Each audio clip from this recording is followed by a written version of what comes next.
नमस्कार। आज हमारे सामने सीटेट गणित का एक मॉक टेस्ट पेपर है जी। और हमारा मकसद है इन 30 सवालों की गहराई में जाना। मतलब सिर्फ सही जवाब जानना नहीं, बल्कि ये समझना कि जवाब तक पहुंचने का सबसे तेज और सही तरीका क्या हो सकता है। बिल्कुल। पहला सवाल जी। पहली 5 अभाज्य संख्याओं का योग क्या है? विकल्प है 26, 28, 11 और 18। इसका सही उत्तर है बी यानी 28। ठीक है। देखिए, पहली 5 अभाज्य संख्याएं हैं 2, 3, 5, 7 और 11। और इनको जोड़ने पर 28 आता है। जी, लेकिन यहाँ ट्रिक ये है कि हमेशा याद रखें एक अभाज्य संख्या नहीं है। हाँ, ये बहुत आम गलती है। और दूसरी बात, 2 सबसे छोटी और एकमात्र सम अभाज्य संख्या है। लोग अक्सर इसे छोड़ देते हैं। बिल्कुल। अब अगले सवाल पर आते हैं।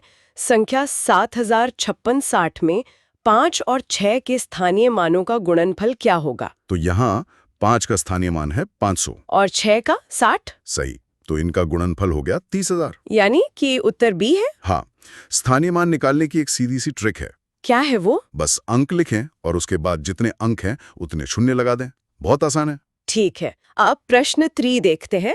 √1296 डिवाइडेड बाय 4 प्लस 0.5 का मान क्या है? अच्छा, यहाँ बॉडमस का नियम याद रखना बहुत जरूरी है। हाँ, वरना जवाब गलत हो सकता है। बिल्कुल। तो √1296 का मान होता है 36। ठीक है। तो समीकरण बन गया 36 डिवाइडेड बाय 4 प्लस 0.5। मतलब पहले भाग करेंगे जी, पहले भाग तो 9 आया और फिर उसमें 0.5 जोड़ देंगे। तो 9.5 उत्तर ए हुआ। एकदम सही। सवाल सिर्फ भाषा को समझने का है। इसे टुकड़ों में तोड़ते हैं। 10 इकाई मतलब 10, 10 दहाई मतलब 100 और 10,000 मतलब 10,000। तो इन सब को जोड़ने पर 10,110 आता है। जी, यानी उत्तर बी। बहुत बढ़िया। अगला सवाल प्रश्न 11। 2 से अभाज्य मतलब को प्राइम संख्याओं का महत्तम समापवर्तक HCF क्या होता है? देखिए, सह अभाज्य संख्याएं वो होती हैं जिनका एक के अलावा कोई साझा गुणनखंड नहीं होता। कोई कॉमन फैक्टर नहीं होता। हाँ, तो सीधी सी बात है, उनका HCF हमेशा एक ही होगा। तो इसका उत्तर बी है। जी, हमेशा एक। अगला सवाल प्रश्न 13। सबसे छोटी ऋणेतर अभाज्य संख्या कौन सी है? ऋणेतर शब्द पर ध्यान देना है यहाँ। इसका मतलब है जो ऋणात्मक न हो। बिल्कुल, नॉन नेगेटिव। और हम जानते हैं कि 2 सबसे छोटी अभाज्य संख्या है और वो ऋणात्मक भी नहीं है। तो उत्तर हुआ सी यानी 2। बहुत अच्छे। तो ये संख्या प्रणाली का हिस्सा था। अब कुछ ज्यामिति के सवाल देखते हैं। जरूर। प्रश्न 5 है। एक समबाहु त्रिभुज की सममिति रेखाओं की संख्या कितनी होती है? एक समबाहु त्रिभुज जिसकी तीनों भुजाएं बराबर होती हैं, उसमें 3 सममिति रेखाएं होती हैं। तो उत्तर सी हुआ। जी, सममिति रेखा वो होती है जो आकृति को 2 बराबर हिस्सों में बांटती है। ठीक है। अब प्रश्न 8। यदि एक वर्ग का क्षेत्रफल 64 सेंटीमीटर स्क्वायर है तो उसका परिमाप क्या होगा? ये भी सीधा सवाल है। वर्ग का क्षेत्रफल होता है भुजा का स्क्वायर। तो भुजा निकालने के लिए 64 का वर्गमूल लेंगे। हाँ, तो भुजा हो गई √64 यानी 8 सेंटीमीटर। और परिमाप होता है 4 गुना भुजा। तो 4 गुणा 8 बराबर 32 सेंटीमीटर। उत्तर हुआ बी। बिल्कुल। अब एक और सवाल प्रश्न 15। एक घन यानी क्यूब के कितने किनारे होते हैं? ये तो याद रखने वाली बात है। एक घन में 12 किनारे होते हैं। 12 किनारे और कोने और फलक कितने होते हैं? 8 कोने मतलब वर्टिसेस और 6 फलक मतलब फेसेस। तो इस सवाल का सही उत्तर है सी 12। जी। अब कोणों पर आते हैं। प्रश्न 19। कोण ए और कोण बी पूरक यानी कॉम्प्लीमेंट्री कोण है। यदि कोण ए बराबर 40 डिग्री तो कोण बी क्या होगा? पूरा कोणों का योग हमेशा 90 डिग्री होता है। तो बस 90 में से 40 घटाना है। हाँ, तो कोण बी बराबर 90 डिग्री 40 डिग्री जो कि 50 डिग्री हुआ। उत्तर बी। एकदम सही। अब एक रूपांतरण का सवाल। प्रश्न 21। 500 centimetre plus 50 metre plus 5 kilometre को मीटर में बदलना है। ऐसे सवालों में सबसे पहले सभी इकाइयों को एक जैसा बनाना होता है। यहाँ मीटर में बदलना है। जी, तो 500 सेंटीमीटर हो गया 5 मीटर, 50 मीटर तो 50 मीटर ही रहेगा। और 5 किलोमीटर हो गया 5000 मीटर। अब इन तीनों को जोड़ देंगे। हाँ, 5 + 50 + 5000 ये हुआ 5055 मीटर। तो उत्तर बी सही है। जी। और ज्यामिति से आखिरी सवाल प्रश्न 25।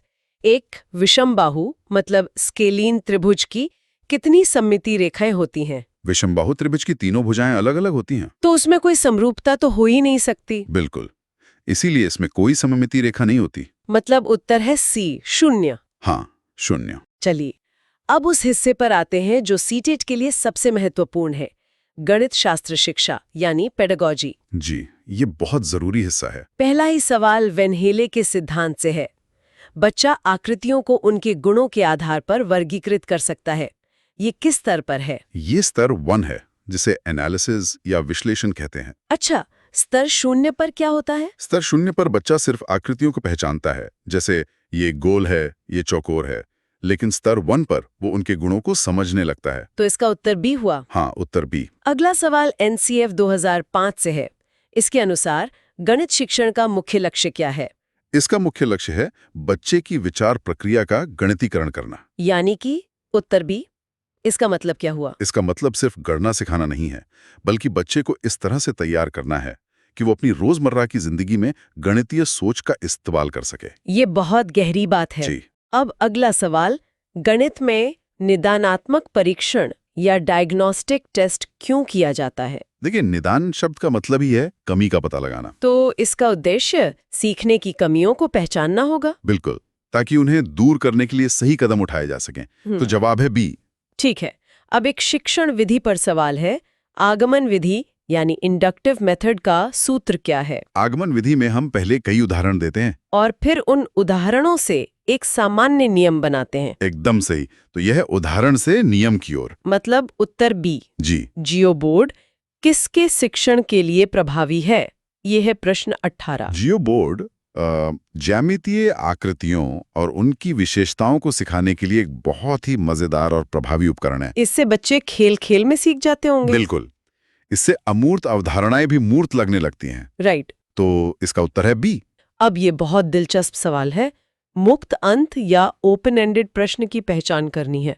विकल्पों में से कौन सा है? मुक्त अंत वाले प्रश्न वो होते हैं जिनके एक से ज्यादा सही जवाब हो सकते हैं, जो बच्चे को सोचने पर मजबूर करे। हाँ, तो यहाँ विकल्प बी, ऐसी 2 संख्याएं लिखो जिनका योग 100 हो, ये एक मुक्त अंत वाला प्रश्न है। क्योंकि इसके तो कई जवाब हो सकते हैं।